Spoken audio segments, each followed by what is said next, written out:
Hello નમસ્કાર વિદ્યાર્થી મિત્રો, આપ સર્વે વિદ્યાર્થી મિત્રોનું હાર્દિક સ્વાગત કરું છું આપણી યુટ્યુબ ચેનલ એટલે કે ગુજરાત સેકન્ડરી એજ્યુકેશન બોર્ડની અંદર ઘણા બધા વિડીયો સિરીઝ છે એ આપણે અપલોડ કરેલી છે. સાયન્સના લેક્ચર અને મેથેમેટિક્સના લેક્ચર છે એની સિરીઝો અલગ અલગ મૂકવામાં આવી છે. તો આપ સર્વે વિદ્યાર્થી મિત્રોને હું ફરી વખત બધાનું હાર્દિક સ્વાગત કરું છું અને ખાસ કરીને વિદ્યાર્થી મિત્રો તમે મારી ચેનલ સાથે જોડાયેલા રહેજો, જેથી કરી જે બોર્ડની એક્ઝામની અંદર જે અલગ અલગ જે ક્વેશ્ચન જે પૂછાતા હોય છે એને રિલેટેડ આપણે બેઝિક અને ડીપ કોન્સેપ્ટથી આપણે સ્ટડી કરીશું. તો વિદ્યાર્થી મિત્રો આપણે ધોરણ 10ની અંદર સાયન્સની અંદર જે ચેપ્ટર નંબર 10 જે છે પ્રકાશ, પરાવર્તન અને વક્રીભવન, એની અંદર ઓલરેડી 4 વિડીયો સિરીઝ છે એટલે કે પાર્ટ ટોટલ 4 છે એ અપલોડ કરેલા છે. તો તમે એ ના જોયા હોય તો એ પહેલાં વિડીયો લેક્ચર જે છે એ મારા જોજો, અને જો તમને ગમે તો લાઈક કરજો, શેર કરજો અને સબસ્ક્રાઈબ કરજો. આવા જ ઉત્સાહ અને ઉમંગથી આપણે બધાએ સારી રીતે બોર્ડની અંદર માર્ક્સ કવર કરી શકાય અને સારામાં સારા માર્ક્સથી A1 ગ્રેડ મેળવી શકાય એવા હેતુથી, એવા કોન્સેપ્ટથી આપણે બધા અહીંયા ભેગા થયા છીએ. તો વિદ્યાર્થી મિત્રો આજે આપણે ધોરણ 10ની અંદર ચેપ્ટર નંબર 10 છે એની અંદર જે પરાવર્તનની ઘટનાઓ આપણે ભણતા હતા એની અંદર મેં તમને અલગ અલગ જે અંતર્ગોળ અરીસો અને બહિર્ગોળ અરીસો છે એ અંતર્ગોળ અરીસો અને બહિર્ગોળ અરીસાની અંદર જુદી જુદી જગ્યાએ વસ્તુને રાખવામાં આવે તો આપણે પ્રતિબિંબો કેવા મળે છે, ઇમેજનું ફોર્મેશન કેવા પ્રકારનું જે મળે છે એના વિશે મેં તમને વાત કરેલી હતી લાસ્ટ લેક્ચરની અંદર. અને આપણે અંતર્ગોળ અરીસાની સામે જુદા જુદા અંતરે જો વસ્તુને મૂકવામાં આવે તો કેવા પ્રકારના પ્રતિબિંબો મેળવી શકાય એના રિલેટેડ મેં તમને બેઝિક ઇન્ફોર્મેશન થોડીક આપેલી હતી. હવે આજે આપણે બાળકો ખૂબ અગત્યનો ટોપિક જે ચેપ્ટર નંબર 10ની અંદર પ્રકાશ, પરાવર્તન અને વક્રીભવન ચેપ્ટરની અંદર અગત્યનો ટોપિક કહી શકાય એટલા માટે કે આ ચેપ્ટરની અંદર આ જે ભૌતિક વિજ્ઞાનનું ચેપ્ટર છે એની અંદર ઘણા બધા એક્ઝામ્પલનું સોલ્યુશન કરવાનું આવે છે. તો એમાં ઘણા બધા વિદ્યાર્થીઓ જે છે એ ડિફિકલ્ટી અનુભવતા હોય, મુશ્કેલી અનુભવતા હોય, તો એ મુશ્કેલીનું સોલ્યુશન લાવવા માટે હું તમારી સામે ઘણી બધી જે એક્ઝામ્પલ છે એની સિરીઝ પણ લઈને આવ્યો છું. તો આપણે અત્યારે આજનો જે ટોપિક છે એની અંદર કાર્ટેશિયન સંજ્ઞા પ્રણાલી, કે ભાઈ અંતર્ગોળ અરીસો અને બહિર્ગોળ અરીસો આપેલો હોય તો એની અંદર જે આપણે પારિભાષિક શબ્દો જોયા હતા, અંતર્ગોળ અરીસો અને બહિર્ગોળ અરીસાના સંદર્ભમાં પારિભાષિક શબ્દો જોયા હતા. તો એ પારિભાષિક શબ્દો હતા જે અરીસાની કેન્દ્ર લંબાઈ કોને કહેવાય, વક્રતા ત્રિજ્યા કોને કહેવાય, ઓકે. ત્યાર પછી અલગ અલગ આપણે ઘણા બધા પારિભાષિક શબ્દો જોયા હતા. તો એ ક્યારે આપણે ધન લેવા એટલે કે ક્યારે પોઝિટિવ લેવા અને ક્યારે નેગેટિવ લેવા એ કાર્ટેશિયન સંજ્ઞા પ્રણાલીની મુજબ આપણે શીખીશું આજે. તો વિદ્યાર્થી મિત્રો કાલે મેં તમને કીધું હતું કે અંતર્ગોળ અરીસો અને બહિર્ગોળ અરીસાના ઉપયોગો પણ ઘણા છે, એડવાન્ટેજીસ ઘણા બધા ઉપયોગો છે એના. તો અંતર્ગોળ અરીસો અને બહિર્ગોળ અરીસાના ઉપયોગોની અંદર મેં તમને અલગ અલગ પોઈન્ટ્સ લખાવ્યા હતા કે ભાઈ અંતર્ગોળ અરીસો છે એ અંતર્ગોળ અરીસો પ્રકાશના કિરણ હોય એને શું કરે છે, કેન્દ્રિત કરવાનું કાર્ય કરે છે. બહિર્ગોળ અરીસો છે તો એ પ્રકાશના કિરણોને વિકેન્દ્રિત કરવાનું કાર્ય કરે છે. તો એ રીતે અલગ અલગ કોન્સેપ્ટથી, અલગ અલગ મેથડથી અંતર્ગોળ અને બહિર્ગોળ અરીસો છે એને આપણે યુઝ કરી શકીએ છીએ. હવે આજનો આપણો ટોપિક છે મેઇનલી કે અંતર્ગોળ અને બહિર્ગોળ અરીસા માટેની કાર્ટેશિયન સંજ્ઞા પ્રણાલી, અંતર્ગોળ અને બહિર્ગોળ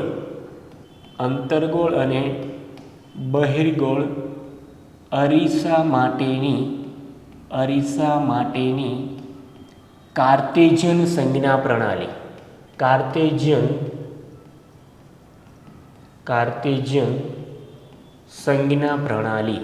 હવે વિદ્યાર્થી મિત્રો આની અંદર આ સંજ્ઞા પ્રણાલી જે છે એમાં આપણે મેઇનલી તમે મેથેમેટિક્સની અંદર યામ ભૂમિતિ એટલે કે જીઓમેટ્રી ભણો છો બરાબર, જેની અંદર એક્સ અક્ષ અને વાય અક્ષ હોય છે, હોરિઝોન્ટલ લાઇન હોય એને એક્સ અક્ષ કહેવામાં આવે છે અને વર્ટિકલ લાઇન હોય એને વાય અક્ષ કહેવામાં આવે છે. એની અંદર ટોટલી 4 પાર્ટ હોય છે, પાર્ટ 1, પાર્ટ 2, પાર્ટ 3, પાર્ટ 4. એમાં આપણે જોઈએ છે કે પહેલા ચરણની અંદર એક્સ અક્ષ અને વાય અક્ષ એટલે કે એક્સ યામ અને વાય યામ બંને પોઝિટિવ હોય, બીજા ચરણની અંદર એક્સ યામ નેગેટિવ હોય, વાય યામ પોઝિટિવ હોય એટલે કે માઇનસ પ્લસ હોય, અને ત્રીજા ચરણની અંદર બંને નેગેટિવ હોય, એક્સ યામ અને વાય યામ બંને નેગેટિવ હોય, અને ચોથું ચરણ એટલે કે ચતુર્થ ચરણની અંદર આપણે જોઈએ છીએ કે એક્સ યામ જે હોય છે એ પોઝિટિવ હોય છે અને વાય યામ નેગેટિવ હોય છે. તો એવી રીતે યામ પદ્ધતિ તમે મેથેમેટિક્સની અંદર સ્ટડી કરો છો એવી જ રીતે આપણે અંતર્ગોળ અરીસો અને બહિર્ગોળ અરીસાના સંદર્ભમાં યામ પદ્ધતિનું કોન્સેપ્ટ ક્લિયર કરવાનો છે. કારણ કે આપણે આ જે કોન્સેપ્ટ છે એ એક્ઝામ્પલ સોલ્યુશન કરવા માટે યુઝ કરશું. એટલા માટે ક્યારે કેન્દ્ર લંબાઈ ધન લેવી, ક્યારે વક્રતા ત્રિજ્યા ધન લેવી કે ઋણ લેવી, બરાબર છે. તો તમે આ વ્યવસ્થિત જો લર્ન કરી લેશો, તમને આ બરાબર અન્ડરસ્ટેન્ડ થઈ જશે, તો તમે કોઈ પણ એક્ઝામ્પલ આવશે અને એની અંદર તમે જે સાઇન જે છે, સાઇન પુટઆઉટની કિંમતો જે છે એ વ્યવસ્થિત મૂકી શકશો.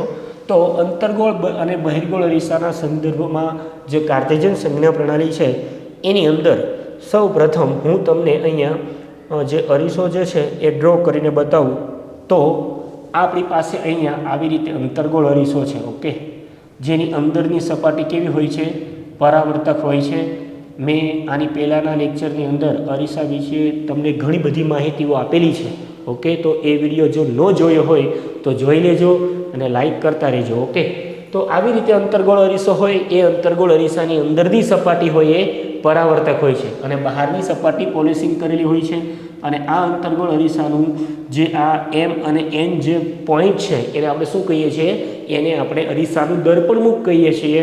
ત્યાર પછી અરીસાના મિડલ પોઈન્ટની અંદર જે અહીંયા આપણે પી લખીએ છીએ એ અરીસાનું ધ્રુવ છે, જેને ઇંગ્લિશમાં કહેવાય પોલ, ઓકે. તો એ મેં પી વડે દર્શાવેલું છે. હવે બાળકો, આ ધ્રુવ પીમાંથી પસાર થતી આડી કાલ્પનિક રેખા જે હોય છે એને અરીસાની શું કહેવામાં આવે છે, મુખ્ય અક્ષ એટલે કે પ્રિન્સિપલ એક્સિસ, ઓકે. તો આ મુખ્ય અક્ષ છે બાળકો, ઓકે. હવે આની અંદર આપણે અંતર્ગોળ અરીસો જે છે એમાં મુખ્ય અક્ષ ઉપર મુખ્ય કેન્દ્ર એફ આવેલું હોય છે એટલે કે પ્રિન્સિપલ ફોકસ, અને બીજું એક બિંદુ આવેલું હોય છે એને આપણે કીધું છે વક્રતા કેન્દ્ર એટલે કે સેન્ટર ઓફ કર્વેચર. આવા બે પોઈન્ટ આપણે આવેલા હોય છે અરીસાની મુખ્ય અક્ષ ઉપર, ઓકે. હવે આની અંદર આપણે મેઇનલી અંતર્ગોળ અરીસો હોય કે પછી બહિર્ગોળ અરીસો હોય, હવે એની અંદર તમારે મેઇનલી તમે બહિર્ગોળ અરીસો જોવા જાઓ તો એ આ રીતે હોય છે કે જેની બહારની સપાટી હોય એ કેવી હોય છે, પરાવર્તક હોય છે, અને અંદરની જે સપાટી હોય એ એક સાઈડથી પોલિશિંગ કરેલી હોય છે, કલર કરેલો હોય છે, ઓકે. તો આ બહિર્ગોળ અરીસો છે એનું દર્પણમુખ એમ અને એન નામ આપી દો. તમે કોઈ પણ નામ જે છે એ ડિનોટ કરી શકો છો, બરાબર, એઝ યોર ચોઇસ, ઓકે. એટલે તમારી મરજી મુજબ તમે અહીંયા ABCDના કોઈ પણ આલ્ફાબેટ લખી શકો છો. અને અહીંયા અરીસાનું શું હોય છે, અરીસાનું ધ્રુવ પી હોય છે, અરીસાનું ધ્રુવ પી એટલે કે પોલ, એને આપણે પી વડે ડિનોટ કરીએ છીએ, પી, ઓકે, પોલ. હવે ધ્રુવ પીમાંથી પસાર થતી આડી કાલ્પનિક રેખા, જેની અરીસાની શું કહેવામાં આવે છે, મુખ્ય અક્ષ. અને મુખ્ય અક્ષ ઉપર ટોટલ કેટલા બિંદુ હોય છે, 2 પોઈન્ટ હોય છે. એક હોય છે મુખ્ય કેન્દ્ર એફ અને બીજું હોય છે વક્રતા કેન્દ્ર સી. તો વિદ્યાર્થી મિત્રો, આ જે છે એ આપણી પાસે કયો છે, અંતર્ગોળ અરીસો.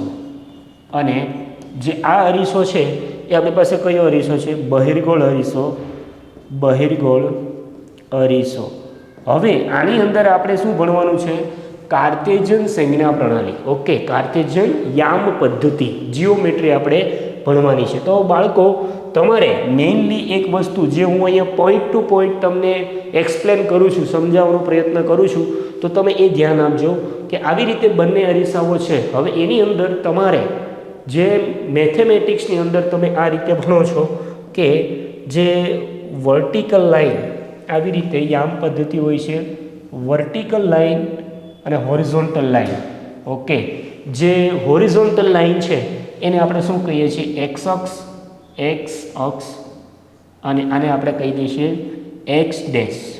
એવી જ રીતે વર્ટિકલ લાઈન છે એને આપણે કહીએ છીએ વાય અક્ષ, અને એની નીચે કહી દઈએ છીએ વાય ડેશ અક્ષ, બરાબર. તો આવી રીતે એક્સ અને વાય અક્ષ હોય છે. હવે આની અંદર જે એક્સ અક્ષ ઉપરના જે બધા માપો હોય છે એ કેવા હોય છે? 1 2 3 4 5. એનો મિનિંગ કે બધા કેવા હોય છે? પોઝિટિવ હોય છે. કેવા હોય છે? પોઝિટિવ એટલે કે ધન, બરાબર છે. પોઝિટિવનો મતલબ બધા ધન હોય છે. એક્સ અક્ષ ઉપર કેવા હોય છે? બધા ધન. હવે વાય અક્ષ ઉપર આપણે જોઈએ, વાય અક્ષ ઉપર તો એ વાય અક્ષ ઉપર કેવા યામ હશે? વાય અક્ષ ઉપર બેઝિકલી આપણે જોવા જઈએ તો 1 2 3 4. ઓકે, તો આવી રીતે વાય અક્ષ ઉપરની બાજુએ પણ કેવા બધા હશે? ઉપરની બાજુએ પણ બધા પોઝિટિવ હોય છે. એવી જ રીતે આપણે લેફ્ટ સાઈડ જોઈએ એક્સ ડેશ ઉપર તો આ બાજુ બધા કેવા હશે? -1 -2 -3 -4. એટલે કે બધા જે મૂલ્યો છે એ કેવા હોય છે? નેગેટિવ હોય છે, એટલે કે ઋણ હોય છે. એવી જ રીતે નીચેની તરફના બધા -1 -2 -3 -4. આનો મિનિંગ શું થયો બાળકો? આનો મિનિંગ એવો થયો કે અહીંયા એક્સ અક્ષ અને અહીંયા વાય અક્ષ. હવે આ પહેલું ચરણ છે, પ્રથમ ચરણ. ઓકે, ત્યાર પછી આ જે છે એ છે દ્વિતીય ચરણ અને આ જે છે એ છે તૃતીય ચરણ અને આ જે છે એ છે ચતુર્થ ચરણ. એટલે આવા 4 ચરણો આપેલા છે. હવે એ 4 ચરણની અંદર એક્સ અને વાય યામ કેવા લેવામાં આવે છે? ધન લેવામાં આવે છે કે ઋણ લેવામાં આવે છે? ઓકે, એના વિશે વાત કરવાની છે.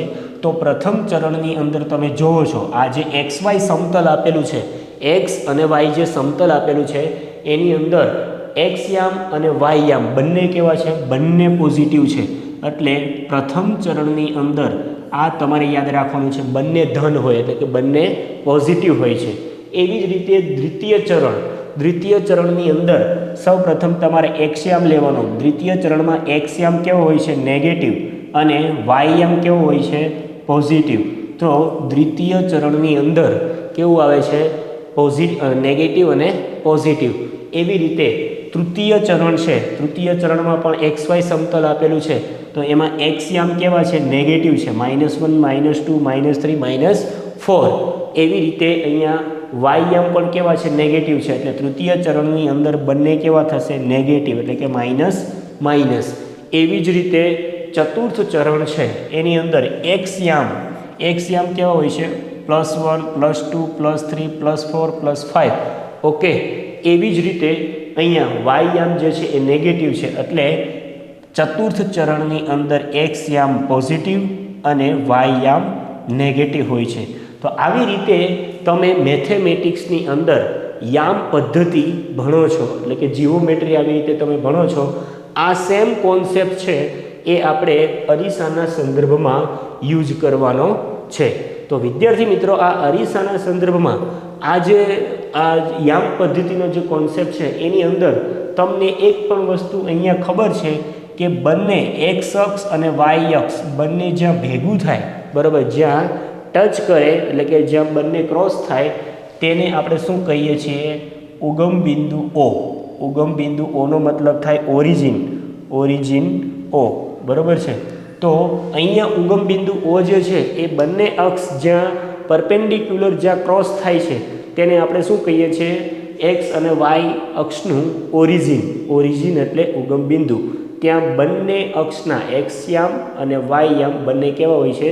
0 0 લેવામાં આવે છે. ઓકે, તો એવી જ રીતે આપણે અંતર્ગોળ અને બહિર્ગોળ અરીસાની અંદર આપણે ઉગમ બિંદુ લેવાનું થશે તો કોને ઉગમ બિંદુ તરીકે આપણે દર્શાવશું એટલે કે ડિનોટેટ કરશું?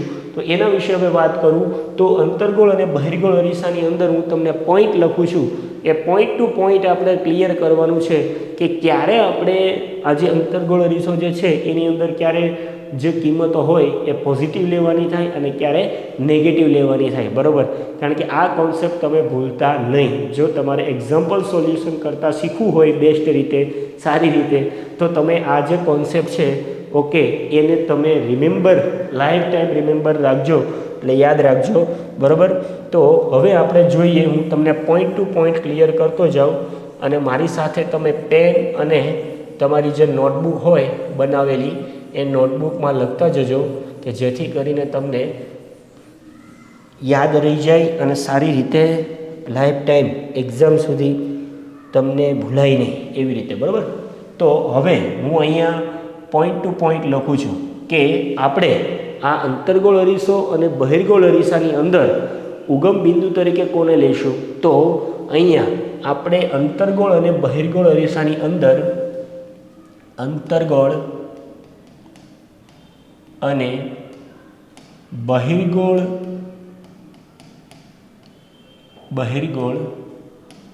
અરીસામાં ધ્રુવ પી એટલે કે પોલ, ધ્રુવ પીને ઉગમ બિંદુ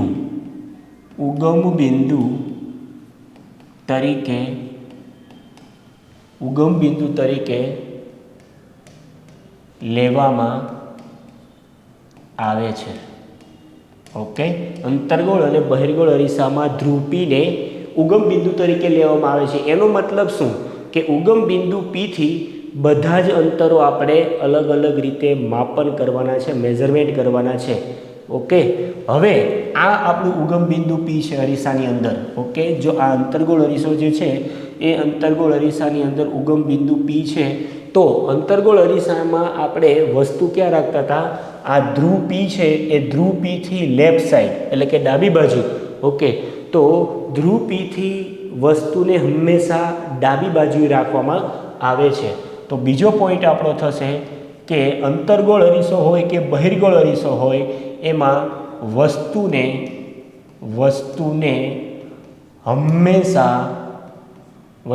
હંમેશા ધ્રુવ પીથી અરીસાની ડાબી બાજુએ મૂકવામાં આવે છે. એટલે કે બધી તમે જ્યારે પણ વસ્તુ મૂકો છો અરીસાની સામે, એ હંમેશા ક્યાં મૂકવાની? અરીસાથી જે ધ્રુવ પી છે એ ધ્રુવ પીથી લેફ્ટ સાઈડમાં તમારે વસ્તુ મૂકવાની છે. અને બીજી વસ્તુ અગત્યની એ છે કે તમારે આ ધ્રુવ પી છે, આ ધ્રુવ પી અંતર્ગોળ અરીસાનું ધ્રુવ પી કે બહિર્ગોળ અરીસાનું ધ્રુવ પી, એની અંદર ધ્રુવ પીથી જમણી બાજુના બધા જ અંતરો કેવા લેવાના? ધન લેવાના છે. અને ડાબી બાજુના બધા જ અંતરો કેવા લેવાના છે? ઋણ લેવાના છે. કારણ કે હમણાં મેં તમને યામ પદ્ધતિની અંદર એક્સપ્લેન કર્યું ને કે અહીંયા તમે જોઈ શકો છો કે ધ્રુવ પીથી રાઈટ સાઈડ જે છે એ એક્સ અક્ષ જ છે, અને આ બાજુ જે લેફ્ટ સાઈડની અક્ષ છે એ એક્સ ડેશ અક્ષ છે, બરાબર. તો આ જે રાઈટ સાઈડની જે અક્ષ છે એ હંમેશા પોઝિટિવ હોય છે, અને લેફ્ટ સાઈડની જે અક્ષ હોય છે એ નેગેટિવ હોય છે. તો અહીંયા હું ત્રીજો પોઈન્ટ મેન્શન કરું છું કે અરીસાના ધ્રુવ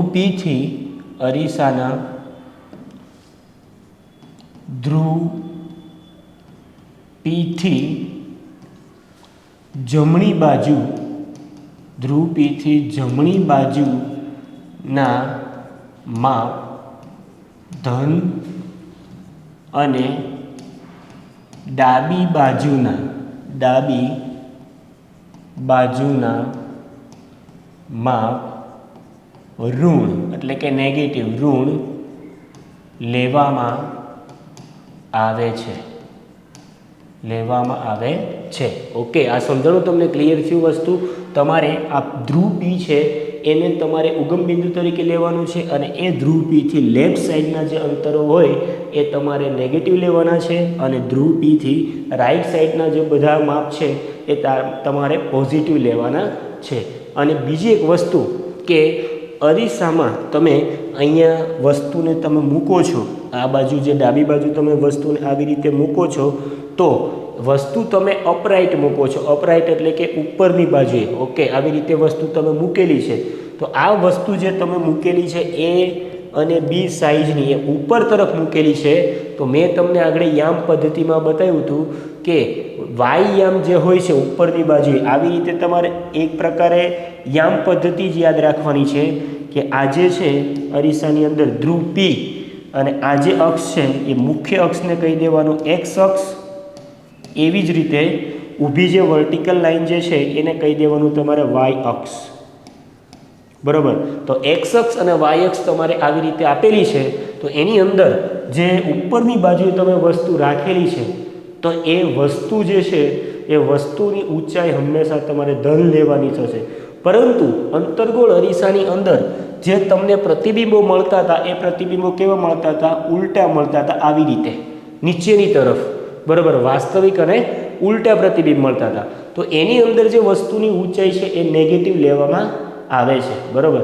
તો ચોથો પોઈન્ટ આપણો એવો થશે, ચોથો પોઈન્ટ કે વસ્તુ અરીસામાં ઉપરની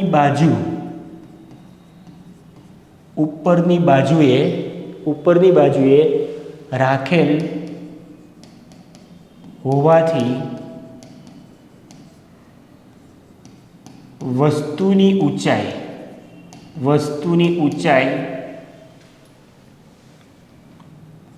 ધન લેવામાં આવે છે, ઓકે. વસ્તુ તમે અપરાઇટ મૂકો છો, મુખ્ય અક્ષ ઉપર તમે ઉપરની બાજુએ મૂકો છો, તો એ વસ્તુની જે ઊંચાઈ છે, હાઈટ, બરાબર છે, તો એ તમારે લેવાની છે ધન. એવી જ રીતે જો અંતર્ગોળ અરીસો હોય એની અંદર તમને પ્રતિબિંબ વાસ્તવિક અને ઉલટું મળે છે, તો ઉલટું પ્રતિબિંબ નીચેની તરફ હોવાથી, તો અહીંયા હું બીજો પાંચમો પોઈન્ટ લખું છું, જો અંતર્ગોળ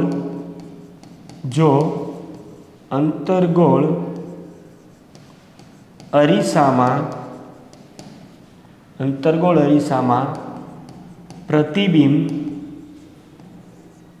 ઉલટું હોવાથી વસ્તુ ઊંચાઈ ઋણ લેવામાં આવે છે. વસ્તુની ઊંચાઈ કેવી લેવામાં આવે છે? ઋણ લેવામાં આવે છે, ઓકે બાળકો. તો આ પોઈન્ટ્સ જે છે એ તમારે યાદ રાખવાના છે, બરાબર. કારણ કે તમને આ અંતર્ગોળ અરીસો છે એ અંતર્ગોળ અરીસાની અંદર વસ્તુ તમે આ રીતે ઉપર એટલે કે અપવર્ડ ડાયરેક્શનમાં રાખેલી છે, અને એ વસ્તુ જે છે એ એ અને બી સાઈડની છે અને એની ઊંચાઈ એચ છે. તો તમને જે પ્રતિબિંબ મળે છે એ અરીસાની આગળ મળે છે, એટલે આવી રીતે મળે છે. એ પ્રતિબિંબને હું કહી દઉં એ ડેશ અને બી ડેશ, અને એની ઊંચાઈ છે એને કહી દઉં એચ ડેશ. તો હાઈટ જે છે તમારે અંતર્ગોળ અરીસાની અંદર એ હાઈટ તમારે કેવી લેવાની થશે? ઋણ લેવાની થશે. પરંતુ બહિર્ગોળ અરીસો છે એ બહિર્ગોળ અરીસાની અંદર તમને જે પ્રતિબિંબ મળે છે એ પ્રતિબિંબ કેવું મળે છે? આભાસી અને ચત્તુ. તો તમે વસ્તુને અપવર્ડ રાખેલી છે અને એની ઊંચાઈ એચ છે, તો એની પાછળની બાજુએ પ્રતિબિંબ મળે છે બહિર્ગોળ અરીસામાં આવી રીતે તમને મળે છે એ ડેશ અને બી ડેશ સાઈઝનું, અને એની ઊંચાઈ જે છે એને કહી દેવાનું એચ ડેશ, બરાબર. તો બહિર્ગોળ અરીસાના સંદર્ભમાં તમારે જે આ વસ્તુની ઊંચાઈ છે એ તમારે કેવી લેવાની થશે? પોઝિટિવ લેવાની થશે. તો બાળકો આવી રીતે યામ પદ્ધતિ હોય છે, અને એના મેં તમને અહીંયા પોઈન્ટ્સ ક્લિયર કરેલા છે. અને એક વસ્તુનો પોઈન્ટ તમારે હંમેશા યાદ રાખવાનો કે વસ્તુને હંમેશા ક્યાં રાખવાની? અરીસાથી ડાબી બાજુએ જ મૂકવી, ઓકે. અંતર્ગોળ અરીસો હોય કે પછી બહિર્ગોળ અરીસો હોય, બરાબર, વસ્તુ હંમેશા ડાબી બાજુએ જ રાખવી, કે જેથી કરી પ્રકાશના કિરણો અરીસાથી ડાબી બાજુએ આપાત થાય છે. અને ધ્રુવ પી છે એ ધ્રુવ પીને ઉગમ બિંદુ તરીકે લેવામાં આવે છે. ઉગમ બિંદુ એટલે કે મેઇન પોઈન્ટ, કે ધ્રુવ પીથી અરીસાના બધા જ અંતરો માપવામાં આવે છે. એટલે કે આપણું સેન્ટરનું પોઈન્ટ છે એ અરીસાનું ધ્રુવ પી થશે. તો હવે બાળકો અંતર્ગોળ અરીસા અને બહિર્ગોળ અરીસાના સંદર્ભમાં આપણે સંજ્ઞા પ્રણાલી છે એના વિશે જોઈએ. તો આપણો જે આ જ ટોપિક જે છે એ કન્ટિન્યુ હું કરું છું. તો એની અંદર અંતર્ગોળ અરીસા માટેની સંજ્ઞા પ્રણાલી જોઈએ. અંતર્ગોળ અરીસા માટે અંતર્ગોળ અરીસા માટે કેવી કેવી સંજ્ઞા પ્રણાલી થાય એના વિશે વાત કરીએ. અંતર્ગોળ અરીસા માટે અને બીજી રીતે અહીંયા જોઈએ બહિર્ગોળ અરીસા માટે. બહિર્ગોળ અરીસા માટે બહિર્ગોળ અરીસા માટે બરાબર છે. આવી રીતે બંનેની અલગ અલગ સેપરેટ આપણે સંજ્ઞા પ્રણાલી ભણીએ કે ક્યારે કેન્દ્ર લંબાઈ ધન લેવી, ક્યારે ઋણ લેવી, ક્યારે વક્રતા ત્રિજ્યા ધન લેવી, ક્યારે વક્રતા ત્રિજ્યા ઋણ લેવી. બરાબર, કારણ કે એક્ઝામ્પલ આપણે જ્યારે અરીસાનું સૂત્ર ભણશું ને ત્યારે તમે કન્ફ્યુઝ થઈ જશો કે ક્યારે કયું ધન લેવું અને ક્યારે કયું ઋણ લેવું એ તમે ડિસાઇડ નહીં કરી શકો. બરાબર, પરંતુ તમારા માઇન્ડની અંદર જો તમે આ ટોપિક વ્યવસ્થિત સારી રીતે એક્સપ્લેન એટલે કે લર્ન કરેલો હશે તો તમને આ લાઈફ ટાઈમ એક્ઝામ સુધી છે એ નહીં ભૂલાય. બરાબર, એ 100% ગેરંટી. તો અંતર્ગોળ અરીસો અને બહિર્ગોળ અરીસા માટેની સંજ્ઞા પ્રણાલી આપણે જોઈએ તો સૌ પ્રથમ આપણી પાસે અંતર્ગોળ અરીસો આવી રીતે હોય છે. તો એ અંતર્ગોળ અરીસો હું અહીંયા ડ્રો કરું છું. અંતર્ગોળ અરીસો આવી રીતે હોય છે અને એની એક સપાટી હોય એ પોલિશ કરેલી હોય છે. પોલિશ એટલે કે કલર કરેલી હોય છે. ઓકે, તો એ અંતર્ગોળ અરીસાની અંદર એમાં અહીંયા જે આ બે પોઈન્ટ હોય છે એને શું કહીએ છીએ? અરીસાનું દર્પણ મુખ એમ અને એન.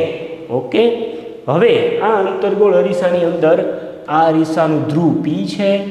ઓકે, અરીસાનું ધ્રુવ પી અને એ ધ્રુવ પીમાંથી પસાર થતી આડી કાલ્પનિક રેખા, આડી કાલ્પનિક રેખા એટલે અરીસાની મુખ્ય અક્ષ. ઓકે, હવે બાળકો આપણે આ અંતર્ગોળ અરીસાની અંદર મુખ્ય અક્ષ ઉપર બે બિંદુ હોય છે જે મુખ્ય કેન્દ્ર F અને વક્રતા કેન્દ્ર C, આવા બે પોઈન્ટ હોય છે. હવે મેં તમને આગળનો જે અહીંયા આગળ ટોપિક આપણે ચલાવ્યો એ ટોપિકની અંદર વાત કરી કે ભાઈ અંતર્ગોળ અને બહિર્ગોળ અરીસામાં ધ્રુવ P છે એ ધ્રુવ Pને આપણે શું લઈએ છીએ? ઉગમ બિંદુ તરીકે લઈએ છીએ, ઓરિજિન તરીકે લઈએ છીએ. તો આ ધ્રુવ P છે એ આપણું ઉગમ બિંદુ છે. બરાબર છે. હવે આ ધ્રુવ Pની અંદર આપણે અહીંથી હું યામ પદ્ધતિ ડ્રો કરી દઉં, તમને આગળ બતાવી હતી એ પ્રમાણે કે અહીંયા આપણે માની લો કે આવી રીતે વર્ટિકલ લાઈન ડ્રો કરું છું જે આપણી વાય અક્ષ છે અને જે આ તમને દર્શાવેલી જે છે મુખ્ય અક્ષ એને આપણે કહી દઈએ એક્સ અક્ષ.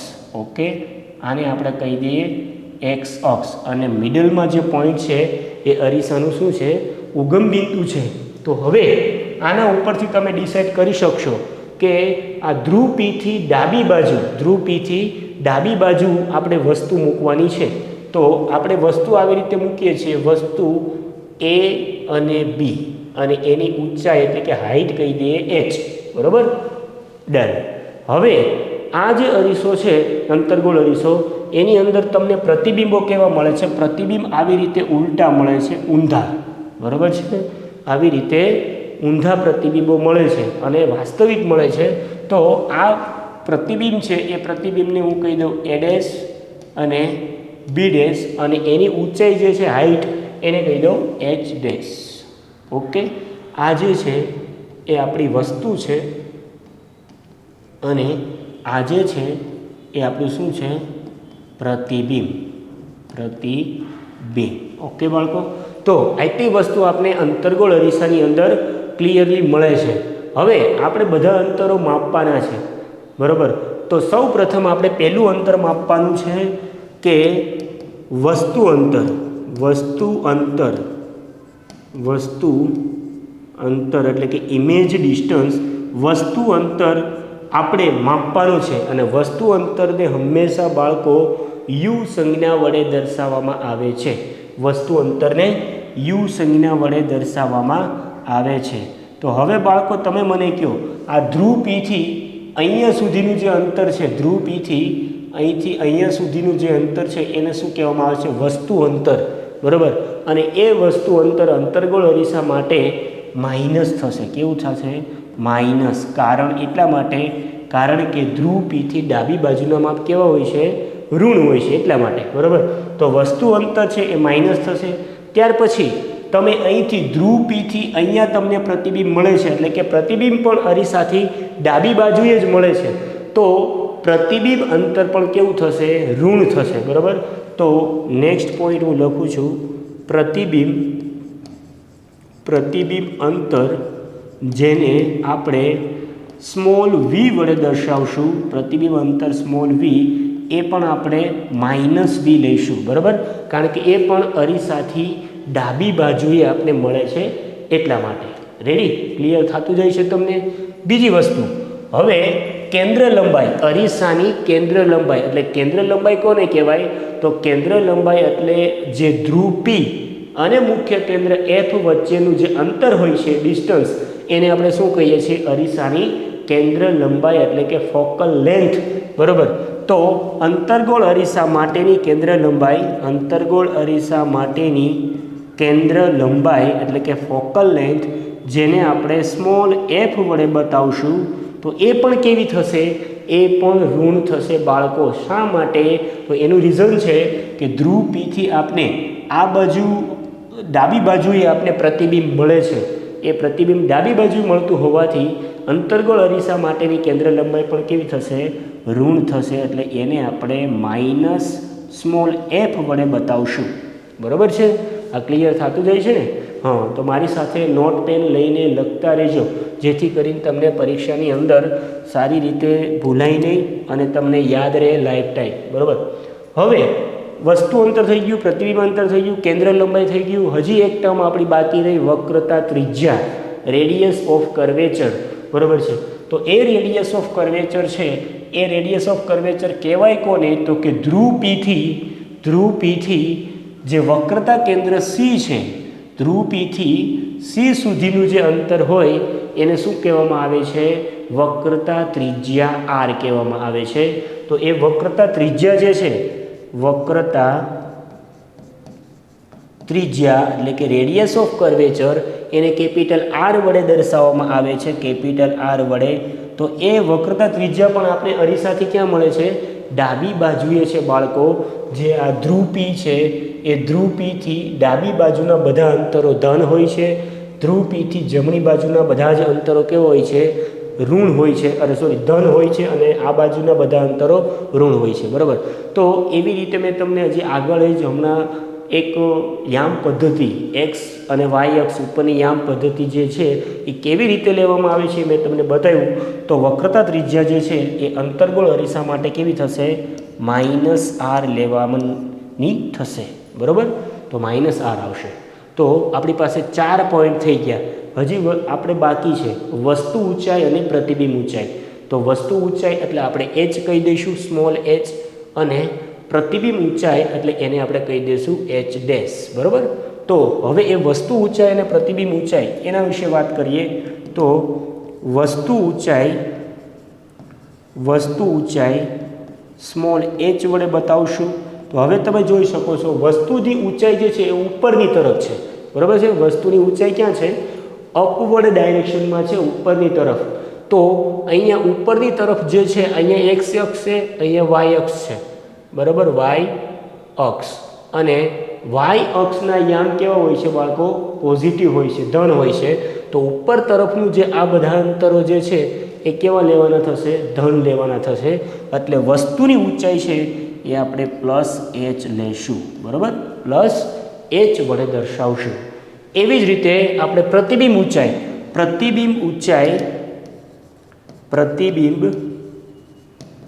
ઊંચાઈ જેને આપણે h' કહી દઈશું, સ્મોલ h'. પ્રતિબિંબ ઊંચાઈ એટલે સ્મોલ h', બરાબર. હવે એ આપણે ધન લેવી કે ઋણ લેવી? તો તમે પ્રતિબિંબ જોઈ શકો છો ડાઉનવર્ડ ડાયરેક્શનમાં છે, ડાઉનવર્ડ એટલે કે નીચેની તરફ છે. જો નીચેની તરફ હોય તો જે આ જે અક્ષ છે, આ y અક્ષ, અને એની નીચે જે અક્ષ આવેલી હોય એ y' હોય. તો એ y' અક્ષના યામ કેવા હોય છે? ઋણ હોય છે. એટલા માટે નીચે તરફ મળતું જે પ્રતિબિંબ છે એની ઊંચાઈ આપણે ઋણ લેશું, એટલે કે -h', બરાબર છે. તો યામ પદ્ધતિ અંતર્ગોળ અરીસા માટે તમારે આટલી વસ્તુઓ યામ પદ્ધતિમાં યાદ રાખવાની છે. શેના માટે? અંતર્ગોળ અંતર્ગોળ અરીસા માટે, બરાબર છે, અંતર્ગોળ અરીસા માટે આટલી વસ્તુ તમારે ક્લિયર કટ યાદ રાખવાની છે, જેથી કરી ક્યારે કયું ધન લેવું, ક્યારે કયું ઋણ લેવું એ તમને ખ્યાલ હોવો જોઈએ. તો મેં તમને અહીંયા જેવી રીતે એક્સપ્લેન કર્યું એવી રીતે તમને ખ્યાલ આવી જવો જોઈએ કે ક્યારે વસ્તુ અંતર ઋણ લેવી, ક્યારે ધન લેવી. પરંતુ તમારે એક વસ્તુ પોઈન્ટ કરીને યાદ રાખવાની છે કે અંતર્ગોળ અરીસો હોય કે બહિર્ગોળ અરીસો હોય એમાં વસ્તુ અંતર તો હંમેશા કેવું આવશે? ઋણ જ આવશે.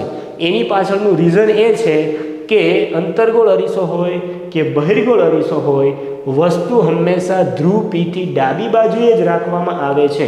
એટલા માટે તમારા માઇન્ડમાં સેટ કરી દેવાનું છે, બરાબર છે. તો વસ્તુનું અંતર જે છે ધ્રુવ પીથી એ ઓલવેઝ નેગેટિવ, બરાબર, ઓલવેઝ નેગેટિવ તમારે લેવું. ઓકે, તો આ થઈ ગયો અંતર્ગોળ અરીસો. હવે એવી જ રીતે આપણે બહિર્ગોળ અરીસો ડ્રો કરીએ અને બહિર્ગોળ અરીસાની અંદર જે પ્રતિબિંબો કેવી રીતે બને છે એના વિશે અને એના જે અલગ અલગ માપ છે, ક્યારે પોઝિટિવ લેવું, ક્યારે નેગેટિવ લેવું, એના વિશે વાત કરીએ. તો અહીંયા માની લો આવી રીતે બહિર્ગોળ અરીસો છે. બહિર્ગોળ અરીસો એની બહારની સપાટી પરાવર્તક હોય છે. બહિર્ગોળ અરીસાની બહારની સપાટી કેવી હોય છે? પરાવર્તક હોય છે. અને એ બહિર્ગોળ અરીસામાં એનું દર્પણમુખ M અને N છે. દર્પણમુખ M અને N, અને અરીસાનું ધ્રુવ P છે. અરીસાનું ધ્રુવ P, અને ધ્રુવ Pમાંથી પસાર થતી આડી કાલ્પનિક રેખા એટલે અરીસાની મુખ્ય અક્ષ, બરાબર છે. અને મુખ્ય અક્ષ ઉપર આવેલા બે સરસ મજાના બિંદુ એટલે એ મુખ્ય કેન્દ્ર F અને વક્રતા કેન્દ્ર C, આવા બે પોઈન્ટ આવેલા હોય છે. રેડી? હવે હું અહીંયા યામ પદ્ધતિ ડ્રો કરું છું. આવી રીતે તમે જુઓ છો કે અહીંયા આવી રીતે એક વર્ટિકલ લાઈન હોય છે જેને આપણે શું કહીએ છીએ? વાય અક્ષ. વાય અક્ષ. અને જે આ અરીસાની મુખ્ય અક્ષ છે એને આપણે કહી દઈએ એક્સ અક્ષ, બરાબર છે. અરીસાની મુખ્ય અક્ષને શું કહી દેવાનું? એક્સ અક્ષ, બરાબર. તો આપણી પાસે હવે યામ પદ્ધતિ તમને ક્લિયર કટ દેખાય છે. જો ધ્રુવ પીથી આપણે બધા અંતરો માપવાના છે, તો એક્સ અક્ષ ઉપરના બધા અંતરો કેવા હશે? પોઝિટિવ. વાય અક્ષ ઉપરના બધા અંતરો કેવા હશે? પોઝિટિવ. આ બાજુ ડાબી બાજુના બધા અંતરો કેવા હશે? નેગેટિવ. નીચે તરફના બધા અંતરો કેવા હશે? નેગેટિવ. તો ક્લિયર થઈ ગયું. તમે બધા જ આ પોઈન્ટ જે છે, આ બધા જ પારિભાષિક પદો જે છે એની તમને સંજ્ઞા પ્રણાલી ખબર પડી જાય કે ક્યારે તમારે પોઝિટિવ લેવા અને ક્યારે તમારે નેગેટિવ લેવા. તો છે ને સરસ, એકદમ સરસ મજાનું ચેપ્ટર છે. તમે આ ચેપ્ટરને જેટલું રિવાઇઝ કરો અને જેટલું અન્ડરસ્ટેન્ડ કરો એટલું તમને વધારેમાં વધારે આની અંદર તમે લર્ન કરી શકો છો, બરાબર. તો હવે આપણે વસ્તુ, આ જે બહિર્ગોળ અરીસો છે એ બહિર્ગોળ અરીસો હોય કે અંતર્ગોળ, એમાં ધ્રુવ પીથી વસ્તુને ક્યાં રાખશું? ડાબી બાજુ. એટલે વસ્તુ આપણી અહીંયા છે, A અને B આપણી વસ્તુ છે, બરાબર. અને એની ઊંચાઈ h લઈ લઉં, સ્મોલ h, હાઈટ, બરાબર. હવે બાળકો બહિર્ગોળ અરીસાની અંદર પ્રતિબિંબ અરીસાથી ક્યાં મળે છે? પાછળની બાજુએ મળે છે, આભાસી વર્ચ્યુઅલ ઇમેજ મળે છે. એટલા માટે પ્રતિબિંબ તમારું અહીંયા છે, બરાબર છે. પ્રતિબિંબ તમારું અહીંયા મળે છે, આભાસી અને ચત્તું છે, ઊંધું નથી, બરાબર. અંતર્ગોળ અરીસાની જેમ ઊંધું પ્રતિબિંબ છે નહીં. બહિર્ગોળ અરીસો છે એ વસ્તુનું પ્રતિબિંબ કેવું આપે છે? આભાસી પ્રતિબિંબ આપે છે. તો અહીંયા પ્રતિબિંબને હું કહી દઉં A ડેશ અને B ડેશ, અને એમની ઊંચાઈ જે છે એ ઊંચાઈને કહી દઉં H ડેશ. ઊંચાઈ H ડેશ, બરાબર છે. તો હવે તમારે આ ધ્રુવ Pથી માપવાનું છે. આ ધ્રુવ P છે, આ ધ્રુવ P, એ ધ્રુવ Pથી અહીંથી લઈ અહીંયા સુધી આ જે અંતર જે છે, બરાબર છે, એ અંતરને કહેવાય વસ્તુ અંતર. કારણ કે તમે અહીંયા વસ્તુ રાખેલી છે. શું રાખેલી છે? આ વસ્તુ છે તમારી. અને અહીંયા તમને શું મળે છે? પ્રતિબિંબ મળે છે બાળકો. શું મળે છે? પ્રતિબિંબ, બરાબર. તો આ બાજુ જે અરીસાનું ધ્રુવ Pથી આ બાજુનું જે અંતર છે એને શું કહેવાય? વસ્તુ અંતર U. વસ્તુ અંતર U વડે દર્શાવવામાં આવે છે. અને તમને અરીસાની પાછળની સાઈડ એટલે કે બેક સાઈડ જે આ અંતર છે ધ્રુવ Pથી અહીંયા તમને વસ્તુ મળેલી છે આ બાજુ, તો એ પ્રતિબિંબ અંતર છે એને V વડે દર્શાવવામાં આવે છે. V એટલે પ્રતિબિંબ અંતર, બરાબર. તો વસ્તુ અંતર અને પ્રતિબિંબ અંતર જે છે એ કેવી રીતે લેવામાં આવે છે તમને ખબર પડી ગઈ. હવે બીજી વસ્તુ, અહીંયા તમે જોઈ શકો છો ધ્રુવ P થી મુખ્ય કેન્દ્ર F વચ્ચેનું અંતર હોય એને શું કહેવામાં આવે છે? તો કે ધ્રુવ P થી જે મુખ્ય કેન્દ્ર F વચ્ચેનું અંતર હોય એને આપણે કહીએ છીએ અરીસાની કેન્દ્ર લંબાઈ. તો બહિર્ગોળ અરીસાની કેન્દ્ર લંબાઈ અહીંથી લઈ અહીંયા સુધીની હોય છે, બરાબર. અને એ અરીસાથી ક્યાં મળે છે? પાછળની બાજુએ. તો કેન્દ્ર લંબાઈ જે F છે, સ્મોલ f, બરાબર, એ પણ કેવી થશે? ધન થશે. એવી જ રીતે જે અરીસાનું ધ્રુવ P છે એ ધ્રુવ P થી વક્રતા કેન્દ્ર C વચ્ચેના અંતરને શું કહેવાય? અરીસાની વક્રતા ત્રિજ્યા, એટલે કે રેડિયસ ઓફ કર્વેચર, એને r વડે દર્શાવવામાં આવે છે. અને એ પણ કેવું થશે? ધન થશે. કારણ કે આ બહિર્ગોળ અરીસાની અંદર બધી વસ્તુ આપણે ક્યાં મળે છે? અરીસાની પાછળની બાજુએ, બરાબર. જો પ્રતિબિંબ અરીસાની પાછળની બાજુએ મળતું હોય તો એનો મિનિંગ એવો છે કે અરીસાના જે જમણી બાજુના બધા જ અંતરો જે છે એ હંમેશા કેવા હોય છે? બધા પોઝિટિવ હોય છે. તો બાળકો, અહીંયા આપણે તમે અહીંયા સુધી જે પેન અને પેપર જે તમે નોટ લઈને બેઠા હોય તો અહીંયા સુધી તમે લખો, ત્યાં સુધી હું થોડુંક પાણી પી લઉં, બરાબર છે, ડ્રિંક વોટર કરી લઉં. તમે આ સુધી લખતા થાઓ. ઓકે,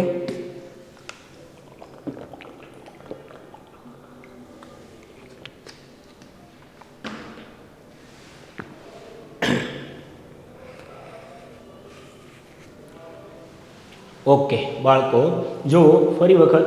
તો અહીંયા આપણે બહિર્ગોળ અરીસા માટેની જે સંજ્ઞા પ્રણાલી છે એ સંજ્ઞા પ્રણાલીની અંદર મેં તમને ક્યારે કઈ વસ્તુ પોઝિટિવ લેવી, ક્યારે કઈ વસ્તુ નેગેટિવ લેવી એના વિશે ઇન્ફોર્મેશન આપી. તો હવે હું અહીંયા લખું છું કે આપણે માની લો કે અહીંયા જે બહિર્ગોળ અરીસા માટેની બધા જે પારિભાષિક પદો છે એની સંજ્ઞા છે એને ડિનોટેટ કરીએ. તો વસ્તુ અંતરને હંમેશા u વડે દર્શાવવું. વસ્તુ અંતર u એ બહિર્ગોળ અરીસા માટે કેવું થશે? વસ્તુ અંતર ઋણ થશે, એટલે કે -u લેવામાં આવે છે, બરાબર છે. પ્રતિબિંબ અંતર બહિર્ગોળ અરીસા માટેનું પ્રતિબિંબ અંતરને કહેવામાં આવે છે small v. Okay, small v. હવે તમે બાળકો જોવો છો કે આ બહિર્ગોળ અરીસો છે એ બહિર્ગોળ અરીસાની અંદર પ્રતિબિંબ અરીસાની ક્યાં મળે છે? જમણી બાજુ, રાઈટ સાઈડ, બરાબર. તો પ્રતિબિંબ અંતર કેવું લેવાનું થશે? ધન લેવાનું થશે. અહીંયા અંતર્ગોળ અરીસો છે એમાં પ્રતિબિંબ અંતર કેવું આવ્યું હતું?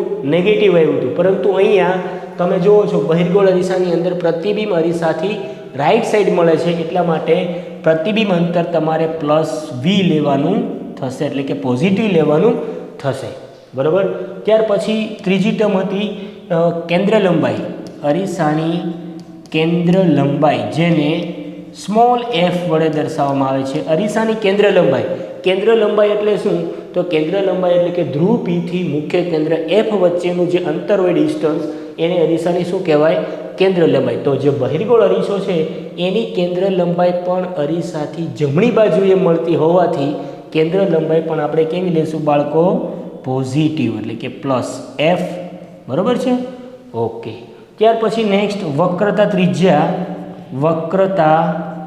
ત્રિજ્યા એટલે કે રેડિયસ ઓફ કર્વેચર, જેને કેપિટલ R વડે દર્શાવવામાં આવે છે. કેપિટલ R વડે.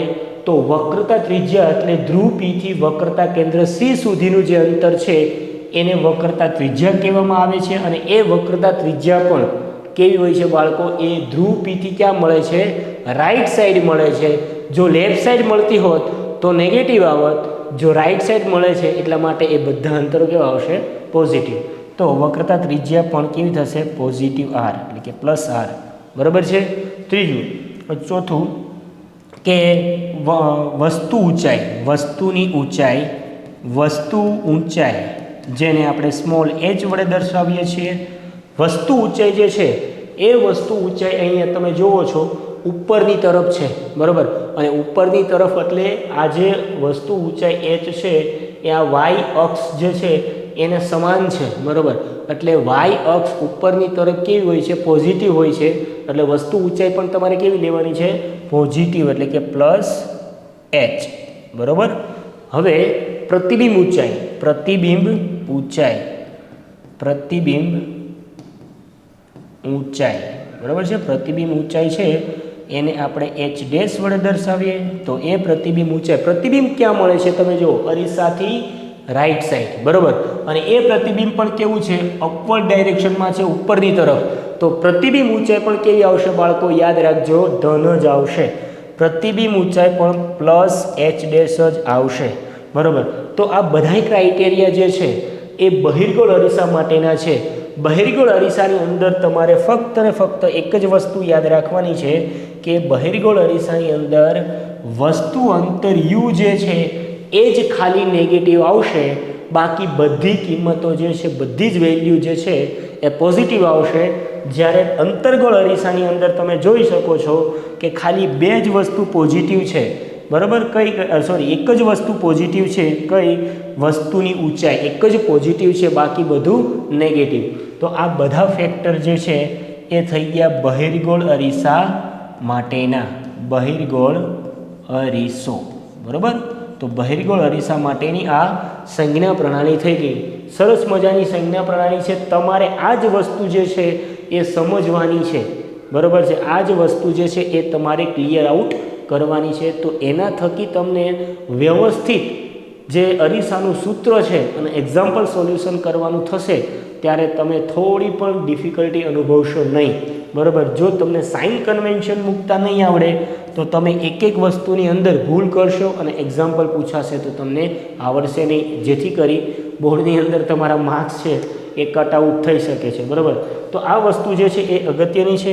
ત્યાર પછી હું તમને બતાવું કે જે આપણે અંતર્ગોળ અરીસો હોય કે બહિર્ગોળ અરીસો હોય, બરાબર, એની અંદર આપણે જે સાઇન જોઈ, બરાબર, ક્યારે પોઝિટિવ લેવી ક્યારે નેગેટિવ લેવી, તો એના વિશે મેં તમને વાત કરી. તો એમાં મેઇનલી વસ્તુ અંતર, પ્રતિબિંબ અંતર અને કેન્દ્ર લંબાઈ 3 અગત્યના ફેક્ટર છે. અરીસાના સૂત્રની અંદર 3 અગત્યના ફેક્ટર છે એ તમારે યાદ રાખવાના છે.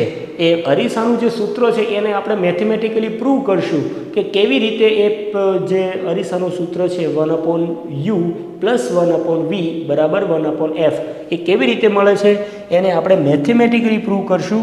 પરંતુ અત્યારે હું તમને બેઝિક હિન્ટ સ્વરૂપે ખાલી તમને બતાવું છું કે ભાઈ અરીસાનું સૂત્ર જે છે એ કેવું હોય છે. તો એ અરીસાના સૂત્રની અંદર અરીસાનું સૂત્ર તમે ભણી ગયા હશો કે અરીસાનું સૂત્ર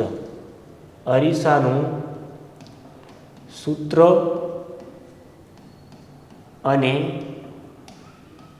તેની મોટવણી, બરાબર છે. અરીસાનું સૂત્ર અને તેની મોટવણી એટલે બાળકો મેગ્નિફિકેશન. મોટવણી એટલે મેગ્નિફિકેશન. એ પણ આપણે મેળવવાનું છે કે વસ્તુની સાઇઝ કરતાં પ્રતિબિંબ કેટલા ગણું મોટું મળે છે અથવા કેટલા ગણું નાનું મળે છે, બરાબર. એની સાઇઝ જે આપે છે, બરાબર, સાઇઝની જે વેલ્યુ જ આપે છે એને આપણે કહેવામાં આવે છે મોટવણી. એટલે મોટવણી એટલે એક પ્રકારનું મેગ્નિફિકેશન, જેને ઇંગ્લિશમાં કહેવામાં આવે છે. તો અરીસાનું જે ફોર્મ્યુલા છે, બરાબર, એ અરીસાનું સૂત્ર બેઝિકલી આવું છે કે વસ્તુ અંતર આવું સૂત્ર છે આપણી પાસે અરીસાનું કે વસ્તુ અંતર u, પ્રતિબિંબ અંતર v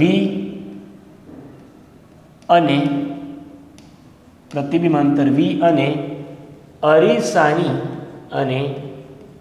અરીસાની કેન્દ્ર લંબાઈ f. કેન્દ્ર લંબાઈને સ્મોલ f વડે દર્શાવવામાં આવે છે. અરીસાની કેન્દ્ર લંબાઈ f વચ્ચેના સંબંધ દર્શાવતા સૂત્રને અરીસાનું સૂત્ર કહે છે. આ બધા અરીસા માટે વેલિડ છે, બરાબર. અંતર્ગોળ અરીસો હોય, બહિર્ગોળ અરીસો હોય કે પછી સમતલ અરીસો હોય, બધા અરીસા માટે આ સૂત્ર વેલિડ છે. તો હવે આ કહેવા શું માગે છે? વસ્તુ અંતર u, પ્રતિબિંબ અંતર v અને અરીસાની કેન્દ્ર લંબાઈ f વચ્ચેનો સંબંધ એટલે કે રિલેશન બતાવતા સૂત્રને શું કહેવામાં આવે છે? અરીસાનું સૂત્ર. તો અરીસાનું સૂત્ર બાળકો બેઝિકલી આવું છે. તમે ભણી ગયા હશો મારી પહેલાં તમને આવડે છે કારણ કે તમે બોલો છો એટલે તમને ખબર છે 1/u plus 1/v is equals to 1/f, જ્યાં u છે એ વસ્તુ અંતર છે, v છે એ પ્રતિબિંબ અંતર છે અને f છે એ અરીસાની કેન્દ્ર લંબાઈ છે. તો બાળકો આ જે સૂત્ર જે છે આ સૂત્ર જે છે આપણું કયું મિરર ફોર્મ્યુલા બરાબર છે. અરીસાનું સૂત્ર જે છે એ આપણી પાસે આ છે. હવે બાળકો અરીસાનું જે આ સૂત્ર છે એ અરીસાનું સૂત્ર આવે કેવી રીતે એનું મેથેમેટિકલી પ્રૂફ આપણે નેક્સ્ટ લેક્ચરની અંદર કરશું. અત્યારે હું તમને ખાલી બેઝિક અરીસાનું જે સૂત્ર જે છે એની અંદર બેઝિક માહિતી જે છે એ જ આપું છું. તો આ જે છે યુ, વી અને એફ, યુ છે એ યુ આપણી પાસે વસ્તુ અંતર છે, યુ છે એ યુ વસ્તુ અંતર છે, વસ્તુ અંતર જે છે એને યુ કહેવામાં આવે છે. ત્યાર પછી વી છે એ અરીસાનું પ્રતિબિંબ અંતર છે, પ્રતિબિંબ અંતર છે. ત્યાર પછી એફ છે એ અરીસાની કેન્દ્ર લંબાઈ છે, અરીસાની કેન્દ્ર લંબાઈ. ઓકે, કેન્દ્ર લંબાઈ એટલે ફોકલ લેન્થ. બાળકો તો આટલું જે છે એ ખાલી 2 માર્ક્સની અંદર તમને બોર્ડની એક્ઝામની અંદર પૂછાય કે ભાઈ અરીસાનું સૂત્ર શું, તો તમારે મેથેમેટિકલી પ્રૂવ કરવાનું નથી, પરંતુ તમને 3-4 માર્ક્સની અંદર પૂછાય કે તમે અરીસાનું સૂત્ર સાબિત કરો, તો તમારે અરીસાનું સૂત્ર જે છે એ મેથેમેટિકલી પ્રૂવ કરવાનું થાય અને એની સાબિતી જે છે આપણે આવતા વિડીયો લેક્ચરની અંદર ભણીશું, બરાબર.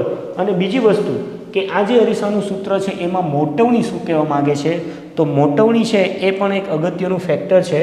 મોટવણી એટલે શું થાય, તો મોટવણી એટલે બેઝિકલી આપણે તમે જોવા જાઓ તો એની અંદર મોટવણી હોય એ મોટવણીને ઇંગ્લિશમાં કહેવામાં આવે છે મેગ્નિફિકેશન.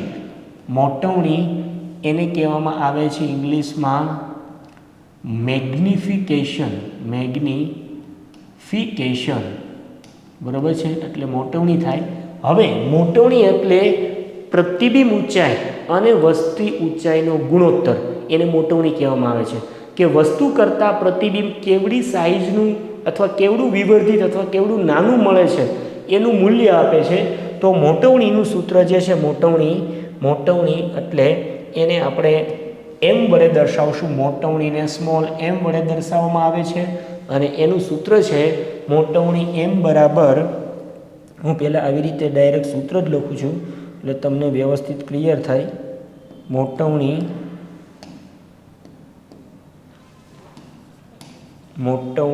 એમ બરાબર મોટવણી બરાબર પ્રતિબિંબ ઊંચાઈને બાળકો આપણે શેના વડે દર્શાવતા હતા, h ડેશ વડે. પ્રતિબિંબ ઊંચાઈ h ડેશ ના છેદમાં વસ્તુ ઊંચાઈને આપણે સ્મોલ h વડે દર્શાવતા હતા. તો મોટવણી એટલે બેઝિકલી પ્રતિબિંબ ઊંચાઈ અને વસ્તુ ઊંચાઈનો શું છે, ગુણોત્તર છે, બરાબર. ગુણોત્તર એટલે ભાગાકાર, બરાબર છે. તમે અગાઉના ધોરણમાં જે પ્રાઇમરી લેવલ ઉપર શીખીને આવ્યા છો ગુણોત્તર અને પ્રમાણ, બરાબર. તો એ ગુણોત્તર જે છે આ એક પ્રકારનો ભાગાકાર છે. પ્રતિબિંબ ઊંચાઈ અને વસ્તુ ઊંચાઈનો ગુણોત્તર તમે લ્યો, ભાગાકાર લ્યો, તો તમને ઓટોમેટિક આઈડિયા આવી જાય કે વસ્તુની સાઇઝ કરતાં પ્રતિબિંબ તમને કેવડા ઘણું મોટું મળે છે. હવે તમે આને શોર્ટમાં તમારે લખવું હોય તો એ શોર્ટમાં તમે આવી રીતે પણ લખી શકો છો કે મોટવણીને એમ વડે દર્શાવવામાં આવે છે, સ્મોલ એમ. મોટવણી એમ બરાબર પ્રતિબિંબ ઊંચાઈને કહેવામાં આવે છે h ડેશ, એના છેદમાં વસ્તુ ઊંચાઈ છે એને કહેવામાં આવે છે h, બરાબર. તો મોટવણી એમ બરાબર h ડેશના છેદમાં h તરીકે પણ લખવામાં આવે છે. બીજી વસ્તુ કે મોટવણી છે, મોટવણી એ વસ્તુ અંતર અને પ્રતિબિંબ અંતર સાથે પણ સંબંધ ધરાવે છે, બરાબર છે. બધાય સાથે સંબંધ રાખે છે મોટવણી. ઓકે, આપણે તમારા ને મારા કેમ રિલેશન છે એવી રીતે આ મોટવણી પણ બધા સાથે સંબંધ ધરાવે છે. વસ્તુ અંતર અને પ્રતિબિંબ અંતર સાથે પણ સંબંધ ધરાવે છે. તો બાળકો આ જે સૂત્ર છે m બરાબર h ડેશના છેદમાં h, m બરાબર h ડેશના છેદમાં h. હવે h ડેશ છે એ શું છે? પ્રતિબિંબ ઊંચાઈ. તો પ્રતિબિંબ ઊંચાઈ h ડેશ લીધું છે એની જગ્યાએ આપણે શું લેશું? પ્રતિબિંબ અંતર v લઈશું. પ્રતિબિંબ અંતર v. હવે નીચે છે h, તો એ શું છે? વસ્તુની ઊંચાઈ. તો આપણે લઈશું વસ્તુ અંતર u. વસ્તુ અંતર u. હવે બાળકો અંતર્ગોળ અરીસો અને બહિર્ગોળ અરીસાની અંદર મોટવણીના મૂલ્ય ક્યારે ધન લેવા, ક્યારે ઋણ લેવા એ આની પછીના લેક્ચરની અંદર આપણે ડિસ્કશન કરશું. કારણ કે મેથેમેટિકલી પ્રૂવ કરશું એટલે તમને આઈડિયા આવી જશે. અને આ વીના છેદમાં યુ છે એ માઇનસ વીના છેદમાં યુ આવે છે. કેવી રીતે આવે છે, શું કામ આવે છે, એની પાછળનું રીઝન શું છે એ મેથેમેટિકલી પ્રૂવ કરશું એટલે તમને ઓટોમેટિક આઈડિયા આવી જશે. બરાબર. તો મોટવણીનું આ પણ સૂત્ર રાઈટ છે. m બરાબર h ડેશના છેદમાં h બરાબર માઇનસ વીના છેદમાં યુ પણ લખી શકાય, અથવા તો m બરાબર માઇનસ વીના છેદમાં યુ પણ લખી શકાય. આ બધા સૂત્રો જે છે એ મોટવણીના રાઈટ છે. પણ આની સાબિતી શું? બરાબર, એ સાબિતી આપણે આની પછીના વિડીયો લેક્ચરની અંદર ભણીશું. તો બાળકો આપણે આજનું વિડીયો લેક્ચર છે અહીંયા સુધી રાખીએ છીએ. જો તમને આ વિડીયો લેક્ચર ગમ્યો હોય તો આ વિડીયો લેક્ચરને લાઈક કરજો, સબસ્ક્રાઈબ કરજો અને શેર કરતા રહેજો, જેથી કરી તમને અલગ અલગ વિડીયો જે અમારી જે સિરીઝ ચાલે છે સ્ટાન્ડર્ડ 10ની, બરાબર, તો એની અંદર જે વિડીયો મૂકવામાં આવે, અપલોડ કરવામાં આવે તો તમને સૌથી પહેલાં નોટિફિકેશન મળે. એટલા માટે તમે અમારી ચેનલ સાથે જોડાયેલા રહેજો અને તમને આવી જ રીતે ફિઝિક્સ, કેમેસ્ટ્રી અને બાયોલોજી ત્રણે જે સાયન્સના જે અલગ અલગ પાર્ટ્સ છે એના વ્યવસ્થિત અને સારી રીતે કોન્સેપ્ટ ક્લિયર વાઇઝ તમને બધા જ વિડીયો લેક્ચર અવેલેબલ થશે. તો આજનો વિડીયો લેક્ચર આપણે અહીંયા સુધી રાખીએ છીએ. ધન્યવાદ. Thank you.